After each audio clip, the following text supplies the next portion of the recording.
इस एपिसोड में मैंने एक पेटिशन की बात की थी। ये पेटिशन साइन करने से हमारे देश के जो डिसीजन मेकर्स हैं उनको पता चलेगा कि उनके देश की जनता एक्चुअली पब्लिक ट्रांसपोर्ट चाहती है। तो सबनेट ने महाराष्ट्र के लिए एक पेटिशन फाइल की।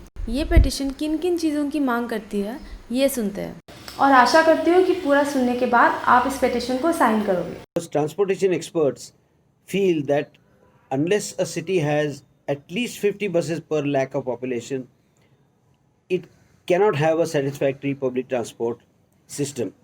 In fact, as the city grows, probably this number will have to also grow. There just aren't enough buses. If you try and travel by bus, you will immediately realize that you wait for 20 minutes, a bus doesn't come. Maybe it's cancelled, or a bus comes and it breaks down. So, if one is to avoid all this and give bus a reliability that is needed, then the buses have got to be adequate in number. Just adding numbers not enough, of course, but the buses which are added will also ensure that the best buses on the road, they are scrapped after 10 years and you get new buses, because as the buses get older their repairs start mounting. So this is one of the demands we are making through Sumnet.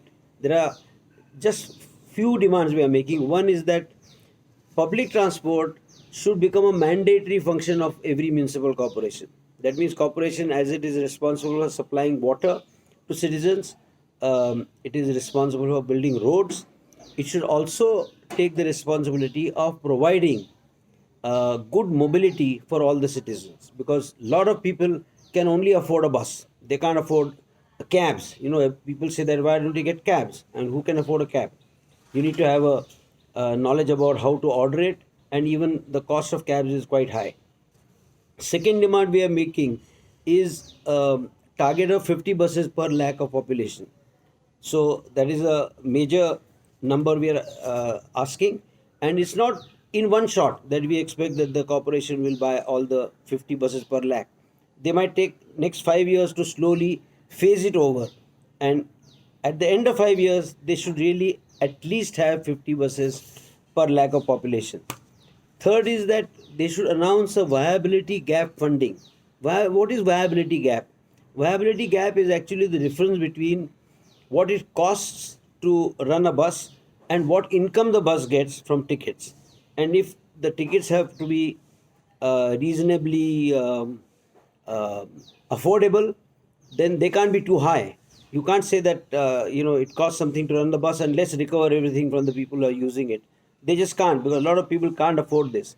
So there is a gap, and normally in all cities in the world, public transport is provided with viability gap funding. That means the government throws its own lot behind it. It gives compensation, or it subsidizes the amount which is needed to meet the difference between incoming and outgoing cash.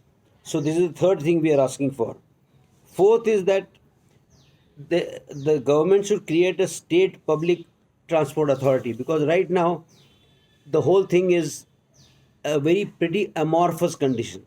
That means if there's a good general manager in the local bus system, it'll run efficiently, but he might get transferred after 3 years, and the next man probably may not be as good. So to maintain a level of quality which is needed, you need to have a authority which is looking at the performance of the buses. Are the buses in good condition? Do they have a broken tail light? Are the broken things repaired? Does it have any engine problems? So in a depot there is a list of things which a bus must fulfill before it's allowed to go on the road. So this can only be done if there is an authority which looks at it. Right now there is no such authority, and it is very man oriented. Last demand we are making is set up a technical assistance program. Now, technical assistance program is needed because bus company which runs the buses may not be technically qualified. In Pune, we have something called an organization called CIRT, which is Central Institute of Road Transport, and they conduct a lot of trials, and they have to pass vehicles before they're allowed. So if somebody comes with an electric bus, First, it will have to be checked by CIRT to make sure it is performing properly, and they will give the permission after that. So these are the 4 or 5 things which we are demanding as our demand for improving the bus system.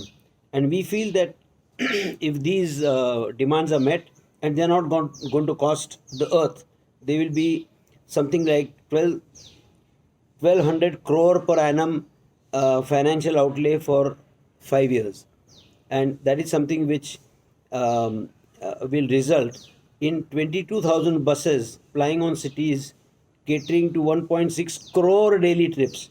So it will, compared to the amount spent, it will be enormously beneficial to the public transport in the city. When the metro comes, let it come, but the road transport's requirement is different. It is able to drop you much nearer your home than a metro, because metro has got to have stops every 1 kilometer, whereas buses can have every half kilometer, they can be a bus stop without any problem.